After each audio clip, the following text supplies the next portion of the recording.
Good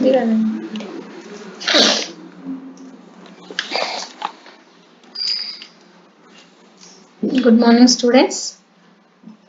Yesterday, I can take the class using Google App. There are only 4 to 5 members attend to the class, so that I can record the class and upload this record in our uh, WhatsApp group.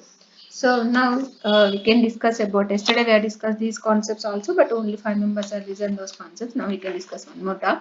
So Java is simple language. Why? Because Java is simple language. So Java syntax is based on CPP. That means if we know the Java, we can CPP we can easily learn Java. And Java has removed the pointers concept. These pointers concepts are rarely used in Java. These are very complicated. And one more thing in operator overloading concept is there in CPP. This is also not there in Java. So to write this operator overloading, we can write vast program. So this is also removed from the Java. So because of these reasons, and one more is also there, there is a removed unreferenced objects. What is an unreferenced object? That means whenever that object is not referenced, that means that object is not used in future. So that is called as unreferenced object. That object is automatically removed from the memory. So that is possible automatically in Java. So whereas in CPP that is possible by using destructors. Those destructors we can write the code for destructors. After writing, destructors are invoked. That means there is no automatic garbage collection in CPP. Whereas in Java, automatic garbage collection is there. And Java is object-oriented language. Why? Because we can call this Java is object-oriented language. In C and CPP, so C is a procedural language. We know that. And coming to the CPP is also procedural language as well as object-oriented language. So if we can write any simple program in CPP without using objects or object-oriented features, we can write our application. Whereas in Java, so to write the simple application, that is addition of two numbers also required some class.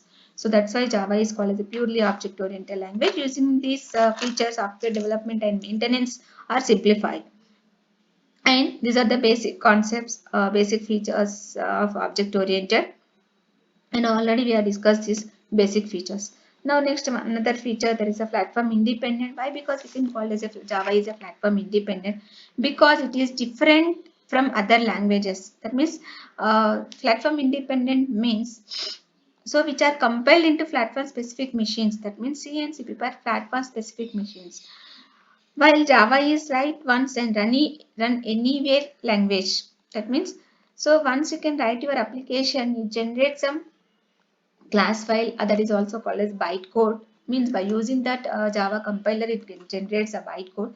That bytecode run in any different types of environments, different platforms. That means whether that platform is a hardware or software, any different types of operating system it can support, and at the same time any different types of hardware mechanism. That means your machine configuration is also not required to run Java applications. Whereas coming to the C and CPP, been platform specific. That means where you can write that application, that specific platform is required to run that application. Whereas in Java, we are not required any specific platform. So write once Java application, compile that one, that compiled code is run anywhere. So this is what the platform independent. And Java is secured because this is a virus free system. How the virus free system is implemented through this Java? That is, Java has no explicit pointers. There is no pointers concept. This is address recording addresses we are not discussing about here. And Java programs run inside a virtual machine, so that other persons, there is no real thing. This is run in the virtual, so other persons are not accessed. So for this concept, for maintain the security, Java runtime environment contains three things. One is a class loader, bytecode verifier, and security manager. What is a class loader? This class loader is a part of the Java runtime environment, which is used to load our Java applications bytecode into Java virtual machine dynamically. That means whenever it can run automatically, that is stores. So that means dynamically it stores, and after that our application is run anywhere. That means it adds security by separating the package for the classes of the local file system from those that are imported from network sources. That means you can import your application in the network resources. So it automatically dynamically loaded into that Java runtime environment. No need of source file, just Java class file is enough. And coming to the bytecode verifier, it checks the code fragment whether that is legal or illegal. That means it violates any access rights. That means that object particularly uses that data member only or that method. So these all are identified by bytecode verifier. And security manager is used to access some content from local disk and where that is writes. So these all are maintained in Java. That's why this is called as a Java is secure. And coming to the Java is robust. Robust in the sense strong. Java has strong memory management. That means while we can save our objects, that means that object contains any data members, those are stored strongly. Strong memory management is there. And here lack of pointers that avoid the security problems. So there is no pointers concept, there is no security problems. And coming to automatic garbage collection is there. So for removing or free the memory allocation to the object, so implicit coding is not required. Automatically or implicitly, that means there is automatic garbage collection. Means suppose some object is there, some student object is there, some memory is allocated. After some time that student object is not useful for feature. So in that situation, whatever the memory is allocated, that student object that is removed. So that is possible through automatic garbage collection. So that means for free memory, for freeing the memory to that particular object, we are not write any code in Java. That means explicitly గా మనం ఈ code అనేది ఇవ్వము. Automatic గా implicitly it can remove whatever the memory is allocated to that object. That is called as automatic garbage collection. So this is done in CPP through the destructors. So we can write the code for destructors explicitly. So this is the concept of uh, automatic garbage collection. So using these things, one is the memory management, lack of pointers, next one, and third one is the automatic garbage collection. So because of these three reasons, so Java is very strong. So that's why Java is called as robust. And architecture neutral. So what is the architectural neutral? So here architecture neutral in the sense that is because there is no implementation dependent features. That means implementation dependent features in the sense, for example, suppose our system suppose a 32-bit architecture. That means our system contains only 32-bit architecture means, so that RAM contains 0 to the power of 32. That means each and every word length is 32 bits. So that suppose if you write your application in C, if that machine is a 32-bit architecture, the integer stores only 32 bits. Suppose if it is a 64-bit architecture, now that integer stores the 64 bits. That means it occupies 4 bytes of memory. That means based on the architecture.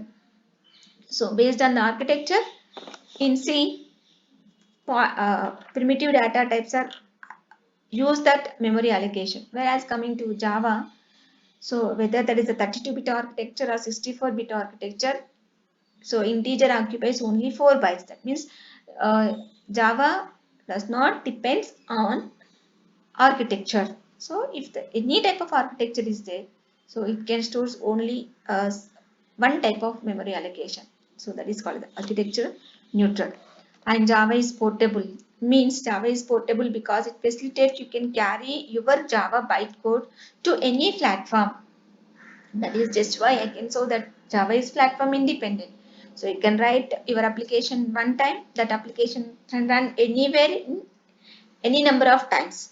So that is the platform independence. Because of this reason, platform independent, Java is portable. You can move your application from one place to another place easily. So just we have our Java class file, just we can run our application easily. That is what the portable concept. And coming to the high performance, Java is faster than other traditional interpreted programming languages because here some traditional interpreted languages are like Python is interpreted language, some scripting language also some interpreted languages. So coming to these interpreted languages, performance is more to this Java applications, because this Java bytecode is very near to native code. That means native code in the sense Java virtual machine contains a native code how to run that application. This is very near to that native code, so that performance is very increased, and it is still a little bit slower than compile languages. And coming to the compile languages, it is slower.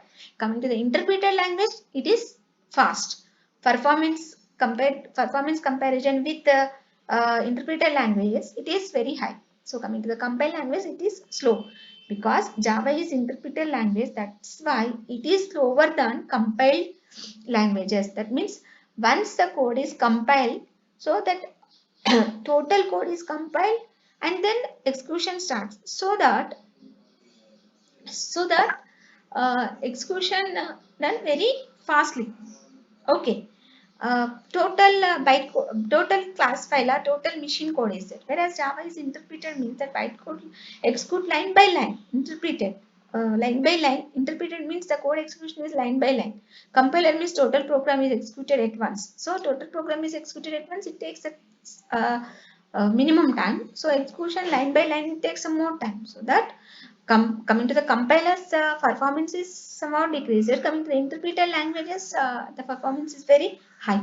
And Java is distributed language. That is, Java is distributed because it facilitates users to create the distributed applications, like you can invoke something from remote area or any other machine to your local machine. So, or you can develop your application and you can import your application to other local machines. So, using this Java very easily. And we can also develop any banking applications. That is what EJB's Enterprise Java Beans applications is also easily. That means whatever the application you can write, that application is distributed anywhere. Okay. So this is what the distributed concept. And last two are the multi-threaded and dynamic. What is a multi-threaded concept? So Java is a multi-threading program, or it supports a multi-threaded concept. Why? Because we can call it the Java is multi-threaded, because here, so before discussing about threading, so first we can say that uh, what is the process? Process in the sense, whenever you can write any application or any program, before executing that one, first of all, that is stores into main memory, are called as random access memory. So in the random access memory, whatever the program is executed, first of all, that is stores in the RAM. So that is called as process. Means process is nothing but ready for execution. Okay. Something is processing. So that process contains some number of subtasks. Okay. So number of subtasks are run one by one. But sometimes we require those subtasks are simultaneously or concurrently. Sometimes we can those subtasks are run concurrently. So that is that requirement is fulfilled through this Java programming. So that is supports multi-threading concept. That is here coming to real-time example. Suppose 4 burners gas stove is there. In that case, the process is cooking only, but in the 4 burner processes, burners are used for different tasks. Okay, one is for boiling the milk, another one is for to prepare the breakfast, another one is to prepare the curry. Like that, different burners are used for different purposes. That means major task is what process that contains a number of different tasks or the subtasks. So every subtask is nothing but one thread. Okay, so here that is a thread is like a separate program executing concurrently. So we can write the Java program that deals with many tasks at once. So some program contains many tasks. So in that case, we are using this multi-threading concept. The main advantage of this multi-threading is that does not occupy any memory for each and every subtask or each and every thread test, only shares memory area to common for all those subtasks.